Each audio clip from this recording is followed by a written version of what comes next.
எனக்கு வந்து அவர் எருமசாணி விஜய் வந்து இந்த கதைய சொன்னபோது, ரகுபதி கதாபாத்திரம் ஒரு ரிசார்ட் ஓனர் ஓகே. அப்படிங்கிற வரைக்கும் தான் எனக்கு தெரியும். ஓகே. ரிசார்ட் ஓனரா நீங்க வரீங்க. உங்களுக்கு ஒரு மகள் இருக்காங்க.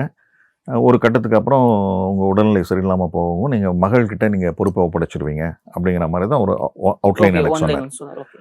அப்புறம் நான் உள்ள போய் பார்த்ததுக்கு அப்புறம் தான் தெரிஞ்சது, நெடுமாறன் தலைவாசல் விஜய் நெடுமாறன்ற ஒரு கதாபாத்திரம் பண்றாருன்றது எனக்கு தெரியும். ஓகே. அப்புறம் உள்ள போனதுக்கு அப்புறம் தான் எனக்கு அந்த அந்த கதாபாத்திரத்தினுடைய வீச்சு தெரிஞ்சது. ஓகே. அந்த ஆழம் தெரிஞ்சது. அது ஒரு மிக முக்கியமான கதாபாத்திரம். அப்போ அந்த கதாபாத்திரம் நெடுமாறன் மொத்த ரிசார்ட்டையும் தன் கைக்குள்ள வச்சிருக்கிற ஒரு கதாபாத்திரம். ஆமா.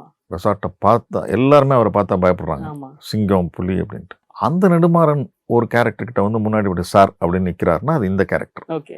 அப்போ எனக்கு இந்த ரகுபதி கேரக்டர் நம்ம ஒர்க் பண்ண வேண்டியது இருக்கு அப்படின்ற மாதிரி அவருக்கு எனக்கு மேல ஒண்ணு நம்ம பண்ணணும். ஆமா. பண்ணணும். ஆமா.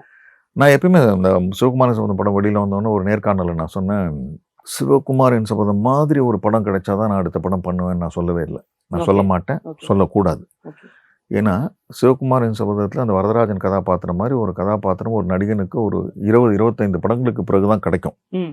அந்த அனுபவங்கள் இருந்தால் தான் ஆமா. அந்த ஆமா. கதாபாத்திரத்தை சுமக்க முடியும். ஆனால் என் முதல் படத்தில் அது கிடைச்சது.